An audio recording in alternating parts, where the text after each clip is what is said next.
You just killed a helicopter with a car. I was out of bullets.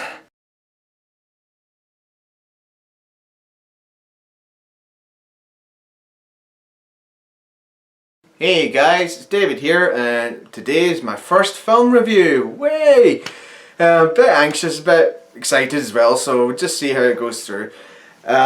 So, what film are we reviewing today? Well, if you haven't guessed from the title, this one was recommended to me by my work colleagues, so a big shout out to my manager, David Scott, and my supervisors, Omar and David Hendry. This one's for you guys. Today's film, Die Hard 4.0, or Live Free or Die Hard, or Die Hard 4. Guys, just call it Die Hard 4.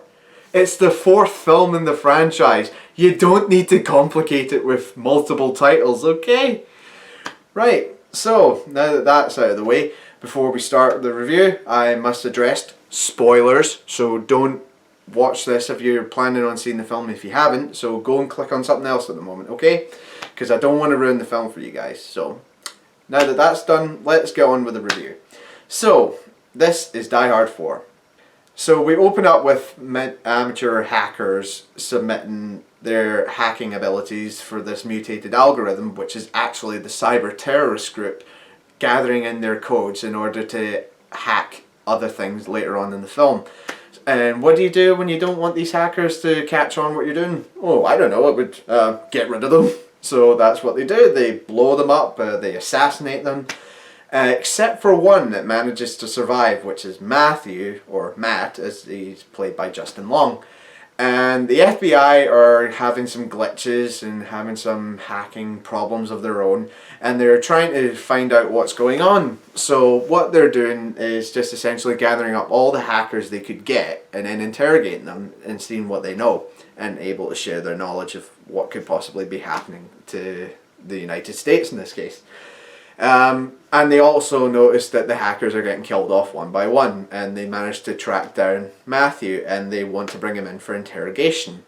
Hence where John McClane comes in. Man, can this guy not catch a break when it comes to terrorists.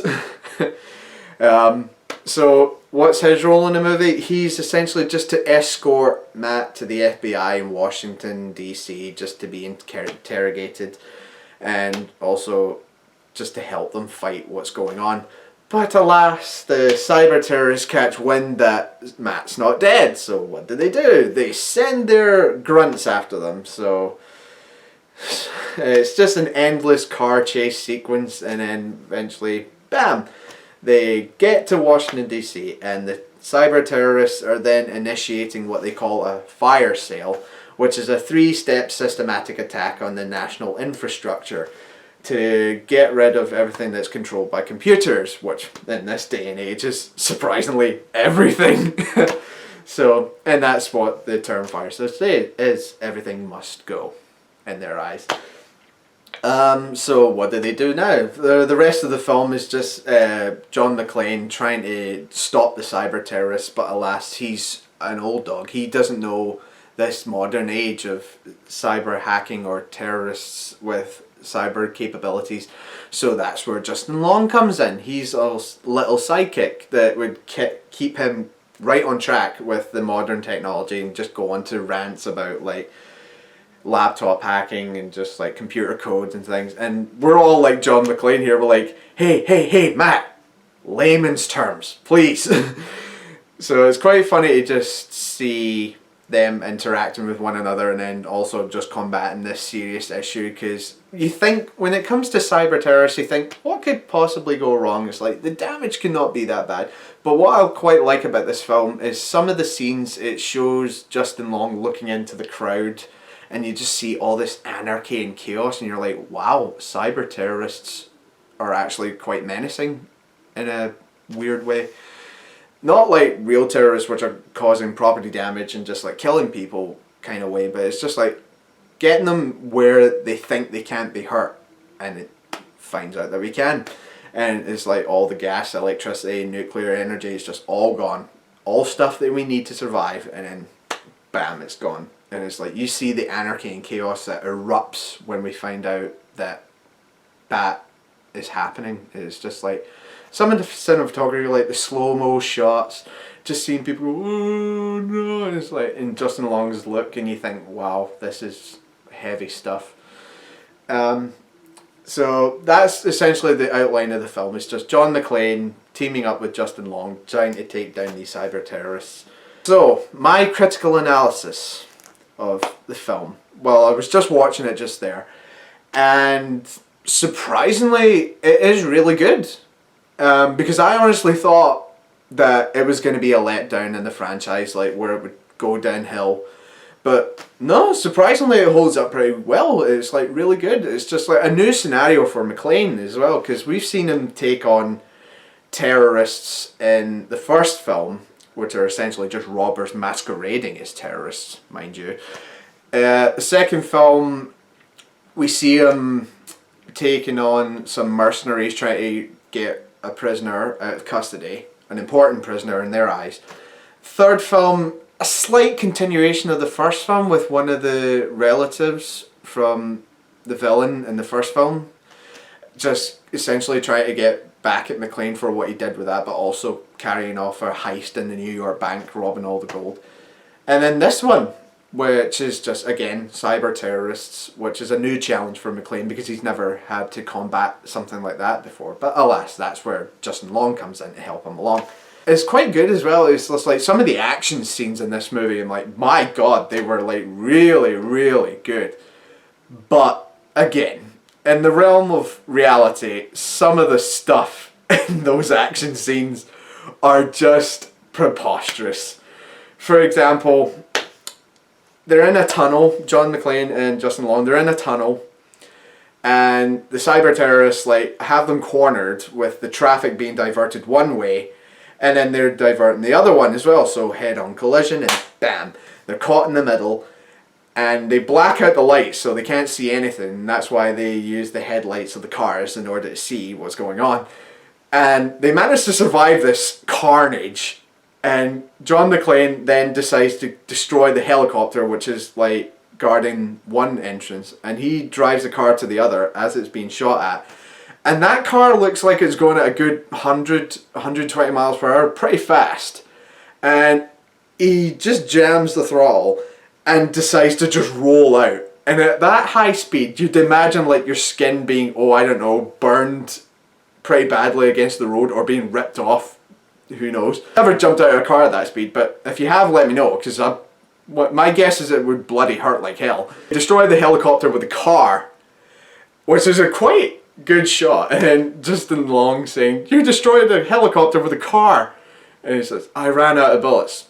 Oh yeah, we've all done that in that scenario. We tried to destroy a helicopter with a car. As a matter of fact, where did we get the gun? Another action scene I find implausible is the scene with Maggie Q kicking Bruce Willis out of a glass window, and you're like, okay, that would hurt in reality. And then if that didn't hurt him as well, he lands on like pipes and roofs and things, and you think a sprained muscle or injury or something would happen. But no, he gets up in like 2 minutes and just walks it off. I'm like, no. In reality, you'd be like lying on the ground for like 5-10 minutes like, oh god, this hurts. Ah. It was like, no, he just gets up and walks it off. Another scene where he's fighting the fighter jet. Granted, that was an awesome scene. An awesome scene. But again, in the realms of reality, like, there's a part where the road is slightly slanted like this, and he's on the Harrier jet, and the engine's malfunction, he's like swerving out of control, so he jumps from the end of the Harrier from a decent height and then lands on the road. Again, like the tunnel scene, your skin would be burned or ripped severely with the road.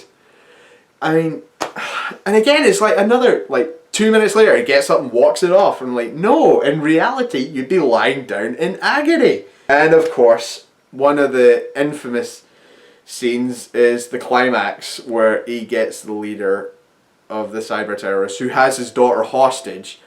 And we're like, oh god, what's going to happen? And he's like, don't worry, honey. I'll say, poof, shot in the shoulder. And like, whoa, that came out of nowhere.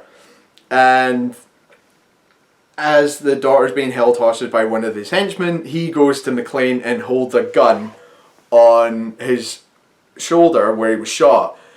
And what does he do? He just decides to shoot himself, to shoot the guy behind him. It's like, yeah, that was a smart move, guy. He's just like, oh, I don't know, you could have just ducked, shoot like that, but no, you just decide to go shoot yourself through the shoulder just to kill him. And I'm like, and what was his line afterwards when he said that? It's like, oh, Daddy, you shot yourself. And it's like, seemed like a good idea at the time. Really? Really? Yeah. I'm pretty sure we should all shoot ourselves in the shoulder at times. And it's like John McClane says, seemed like a good idea at the time. It's like Disneyland, you should try it out. Don't try it out. So, yeah. My rating on the film, in terms of stars, I do my reviews in out of 5. For this film, I would give it a 3 out of 5. It's definitely well worth the watch. It's like a very good entry in the franchise. John McClane's acting is very well done in this, because you can see that he's very confused about what's happening. He's like not caught up with the times, and the little subtext we now know with in regards to his family. His daughter's not talking to him, his son's not talking to him, his wife's divorced him. Oh my god, it finally takes her 4 movies to make the right choice. I mean, if I was her, I would have dumped his ass at the end of the first film. But no, it's like, apparently in her eyes, it's like terrorists taking over things and like causing terrorist acts boosts the relationship, which probably would do, so who knows. So yeah, it was like a really good movie. It's real worth a watch, and it's just like Bruce Willis's acting is quite superb in this. Justin Long, his acting's okay, but it's just like he's playing the typical geeky hacker, which in my mind I think is a stereotype, because not all hackers are geeky looking. Like Hugh Jackman's character in Swordfish, he wasn't geeky, he was quite cool, and he knows how to handle himself in a fight, whereas Justin Long in this case is playing the geeky kid who just likes using his laptop and hacking and just like doesn't know what to do in a fight. It's just like, again, which I think is a stereotype, but again, whatever. The cinematography is quite, I'm not so sure about the cinematography at times, because the editing goes by so quick that you're not able to enjoy some of the shots, or some of them are too fast that you're just wondering, wait, oh, what happened here? Oh, wait, we're on this scene now. Okay. In terms of directing, I think the director did a good job putting John McClane in this new scenario, and he still comes out triumphant by the end, despite the fact he just shot himself in the shoulder, which I think is crazy. But it's well worth the watch, guys, so you should go and see it if you want. If you like good old action heroes like John McClane, if you like cyber terrorists doing evil things, if you like explosions and great, oh my god, action scenes, if you just like all that stuff, you'll probably like this movie as well.